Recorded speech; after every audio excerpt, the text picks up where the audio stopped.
Estimate किसान भाई, दो तरह के एस्टीमेट तैयार करना।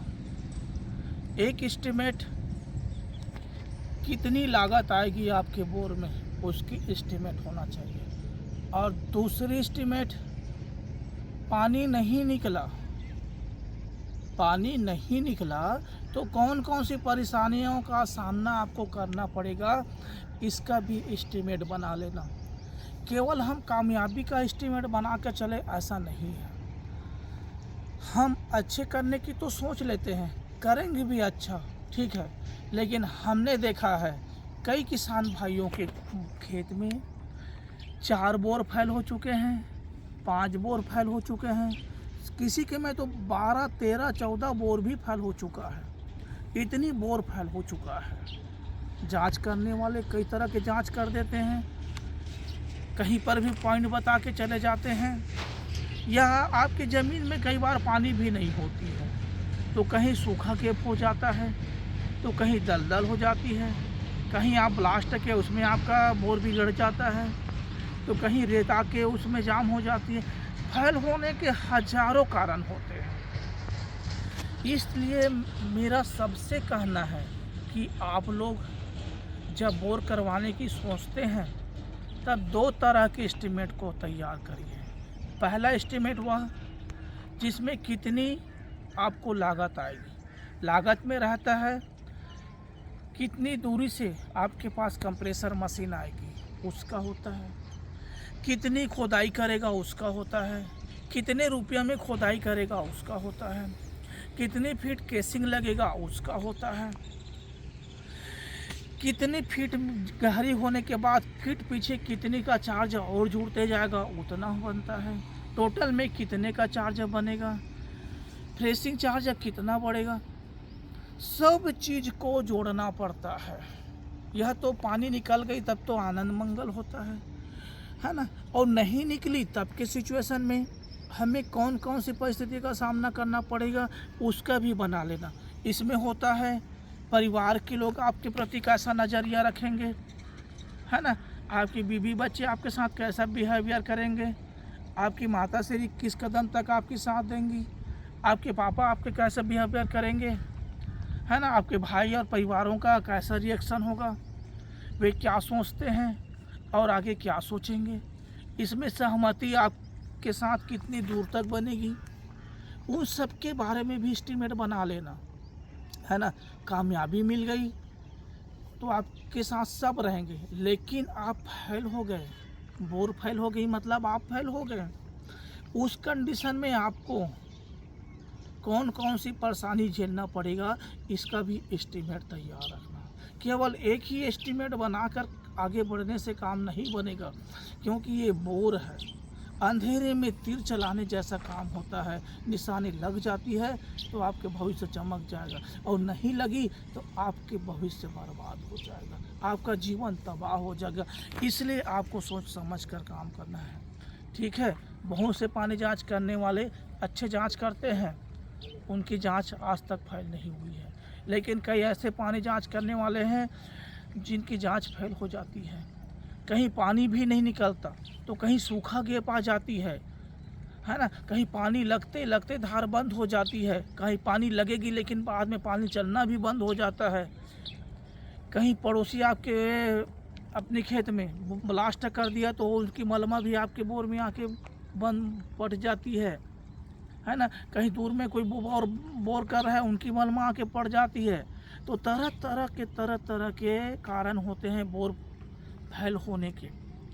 इसलिए आप लोग फेल होने की सिचुएशन में कौन कौन से परिस्थितियों से गुजरना है, उसके बारे में भी एस्टीमेट बना लीजिए। इसीलिए मैं सभी किसान भाइयों को कहता हूँ, चाहे आप सौरी भाई को बुलाओ, है ना, या किसी भाई को बुला लो, बहन को बुला लो, या माता श्री को बुला लो, किसी से जांच करा लो, उससे कोई फ़र्क नहीं पड़ता।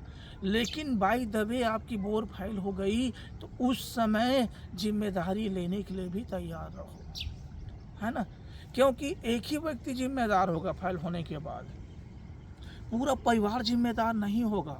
जो सबसे पहले सोचेगा कि हम अपने खेत में बोर कराएंगे, वही व्यक्ति जिम्मेदार बनेगा। बाकी व्यक्ति का किसी से कोई लेना देना नहीं रहेगा, सब पल्ला झाड़ लेंगे, है ना। जो सियानी करता है उसी के पास पैसा वसूली करने के लिए साहूकार आते हैं, पूरे परिवार के पास नहीं आएगा। आपने बोर वाले के पास गया है, आपने उसकी रसीद बुक में दस्तखत किया है, तो पैसे भी मांगने के लिए आप ही के पास आएगा ना, आपकी माता श्री के पास तो नहीं आएगा, आपके पापा के पास नहीं आएगा। वे लोग आगे चलकर बोल देंगे हमें पता ही नहीं है, हम तो जानते ही नहीं हैं, हम तो बाद में जाने, हम तो वहाँ उपस्थित ही नहीं थे, है ना। आप कब आए कब गए हमको तो पता ही नहीं चला।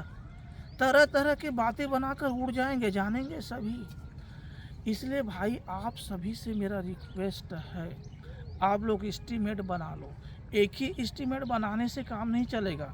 इतनी पैसा आएगा कि इस बोर में 2 लाख रुपया खर्च आएगा, ठीक है, आपके ऊपर कामयाब हो गया तो ठीक है, लेकिन उसके बाद ये भी एस्टीमेट बना लो कि आप और कितने बोर करा सकते हैं, आपकी कितनी कैपेसिटी है ना। और उन बोरों में आपकी पैसा कहाँ से आएगा, कितनी एडजस्ट कर सकते हैं, कितनी आपकी परिवार मदद कर सकता है, इस सब को एक तरफ रखो।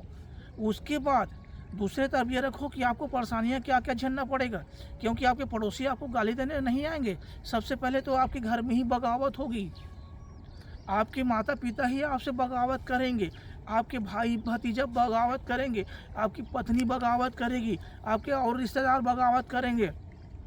जब घर में आग लग जाएगी बहुत ज़्यादा, है ना, बात बिगड़ जाएगी, तब पड़ोसी भी सुनेंगे, पड़ोसी मज़ा लेंगे, है ना। कुछ उनके तरफ बोलेंगे तो कुछ आपके तरफ बोलेंगे, और जलती हुई धधकती हुई आग में घी डालने का काम करेंगे, है ना। मदद कोई नहीं करेगा, क्योंकि डूबते हुए व्यक्ति के पास जाके कोई और डूबना नहीं चाहता भाई, है ना। कोई आदमी ईंट के भट्ठे में अगर कोई गिर गया है तो दूसरा आदमी उसको बचाने नहीं जाएगा, क्योंकि उसको पता है कि यहाँ तो आग धधक रही है, मैं क्यों मरूं। दूर से बैठ कर नज़ारा देख देगा, मरता रहा, चाहे वहाँ पर बाप खड़ा रहा, चाहे भतीजा खड़ा रहा, कोई भी खड़ा रहा है, दूर से नज़ारा देखेंगे। और तो और उनको लोग पकड़ के रखेंगे, आग में मत कूदो, ऐसा है। इसलिए भाई कह रहा हूँ एस्टीमेट 2 तरह की बनाना, कितनी आप झेल सकते हैं, क्योंकि आप झेल नहीं पाएंगे तो लास्ट में आपका द एंड ही होगा, आपकी अकाल मौत ही होगी, आपका ब्रेन खराब हो जाएगा, ब्रेन हैमरेज हो जाएगा, पागल हो जाओगे, गली गली घूमोगे, जहाँ जाओगे वहाँ 400 लोग लगाएंगे, है ना। तो बहुत सारा परेशानी आती है। ये बोर हर किसी को सूट नहीं करता। बोर के चक्कर में कई किसान परिवार तबाह हो चुके हैं। इसलिए आप उतना ही काम करो, उतना ही बोर कराओ, उतना ही गहरा कराओ अपने बोर को, जितना आप परेशानियों को झेल सकते हो। ठीक है, पानी निकल गई, गंगा नहाएगी, सब नहाएंगे, हिस्सेदार सब बन जाएंगे। बोलेगा आपने सोचा भैया बढ़िया किया, मैं भी सहयोग किया, उन्होंने किया, सब हिस्सेदार बनेंगे, लेकिन फैल हो गई तब कौन हिस्सेदार बनेगा?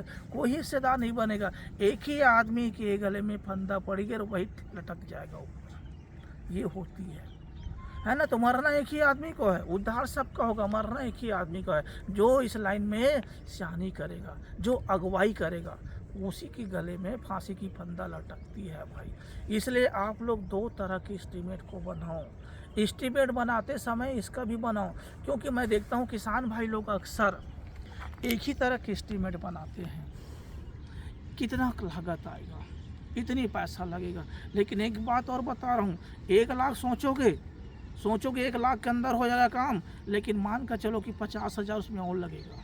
क्योंकि बोर वाले काम ऐसा है, आदमी तो सोचता जरूर है कि 1 लाख के अंदर हो जाएगा, लेकिन देखना काम होते होते तक 1.5 लाख पहुंच जाती है। कुछ सोचेगा 2 लाख में बन जाएगा, लेकिन रियल में ऐसा नहीं होता। सोचेगा 2 लाख, लेकिन वो पार हो जाता है 2.25 लाख या 2.5 लाख।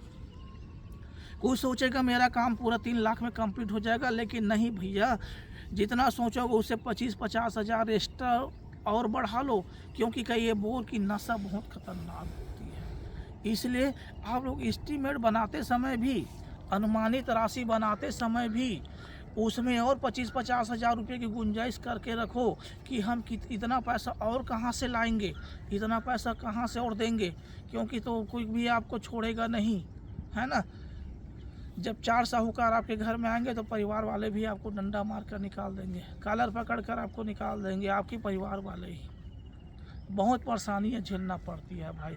इसलिए आप लोग एस्टीमेट 2 तरह के बनाओ, 2 तरह के एस्टीमेट बनाकर चलो। एक ही तरह से एस्टीमेट बनाने से काम नहीं बनेगा।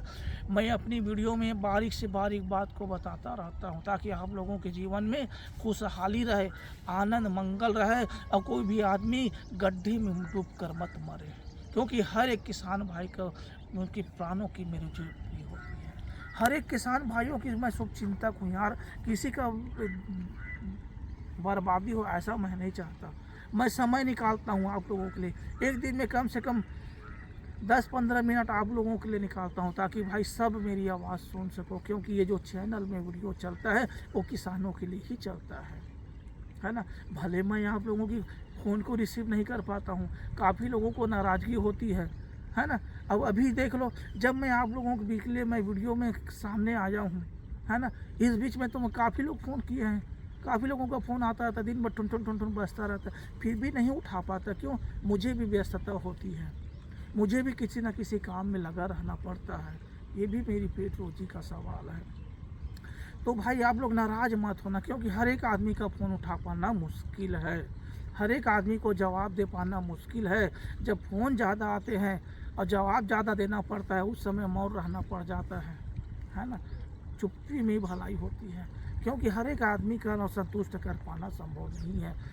एक आदमी से अगर 10 मिनट भी बात करोगे, 6 आदमी से बात कर लिए 10 मिनट एक दिन में, तो 1 घंटा बर्बाद हो जाता है मेरा, है ना। जब फ़ोन बात करना शुरू करोगे तो ईजी 10 मिनट ऐसे ही चला जाता है। इसलिए मेरे भी समय को मैं ध्यान में रखता हूँ और आप लोगों की ज़िंदगी की सलामती के लिए मैं ऊपर वाले से दुआ भी करता हूँ। इसलिए मैं अपनी वीडियो में चीख चिल्लाते हुए भी आप लोगों के लिए वीडियो बनाता हूँ, चाहे चिहकती धूप क्यों ना हो, ठंड का मौसम भी क्यों ना हो। मैं खाली हो गया, मुझे लगता है कि हाँ, इस चीज़ की ऐसी घटना हो रही है समाज में, किसानों को इस तरह से कठिनाइयों का सामना करना पड़ रहा है, तो चलो इस पर एक वीडियो बना देते हैं। सामने में भाई अपने भाई लोगों को, चाहे कोई भी किसान होता है, बोलता हूँ यार मेरे मोबाइल को 10 मिनट पकड़ लो, किसानों को एक संदेश देना है ताकि कोई गलत राह में ना जाए, कोई डूब कर ना मरे, किसी को फांसी लगाने की ज़रूरत ना पड़े, किसी को जहर पीने की ज़रूरत ना पड़े, क्योंकि आगाह कर ले तो वही बढ़िया है। क्योंकि आदमी समझदार है, ये उनको कई लोग किसी को देखकर समझते हैं, तो कोई लोग इशारा से समझ जाते हैं, तो कई लोग आहट से ही समझ जाते हैं कि नहीं भैया हमको बच जाना है। इसलिए मैं किसान भाई, आप लोग उतना ही एस्टीमेट में काम करो बनाकर जितना आपको सूट करता है, और कभी भी चाहे करोड़पति क्यों ना हो, एस्टीमेट एक ही तरह से मत बनाना भाई, क्योंकि बोर की नशा बहुत खतरनाक है। 2 तरह की एस्टीमेट बनाना, पहले पैसा का जिसमें खर्चा आपको आना है, और दूसरा आपको कितनी परेशानियाँ होगी उसका। 2 एस्टीमेट रहेगा तभी आप इन सब चीज़ में कामयाब हो सकते हो, क्योंकि बोर हर एक के भाग में नहीं है, क्योंकि किसी को सूट करता है तो किसी को ये बर्बाद कर देता है। और आप लोग सुने भी होंगे, बोर देता है ना, बोर डुबा देता है, तो किसी को उद्धार कर दिया, है ना। इसलिए दोनों कंडीशन के लिए आप हमेशा तैयार रहो भाई। हमारा वीडियो कैसा लगता है इसके बारे में आप लोग ज़रूर बताना। हाँ, मैं ये तो वीडियो बना रहा हूँ, आगाह कर रहा हूँ, इसका मतलब ये नहीं है कि सॉरी भाई का कोई रिजल्ट ख़राब आता है ना, सॉरी भाई का कोई बोर फाइल हो रहा है, ऐसा नहीं है। आज तक एक भी पॉइंट मेरा फाइल नहीं हुआ है, लेकिन जो हो रहा है, मेरे पास मैसेज आते हैं, बहुत सारा संदेश आते रहते हैं, बहुत सारे वीडियो कॉलिंग में लोग बात करते रहते हैं, उनका सब हाल देखता हूँ तो मुझको दुख होती है। इसलिए इस तरह की वीडियो बनाकर आप लोगों को सचेत करता हूँ। मेरी वीडियो कैसी लगती है ज़रूर बताना यार। फिर हम अगली वीडियो में जल्दी मिलेंगे, तब तक के लिए सॉरी भाई को अनुमति दीजिए। जय जोहार।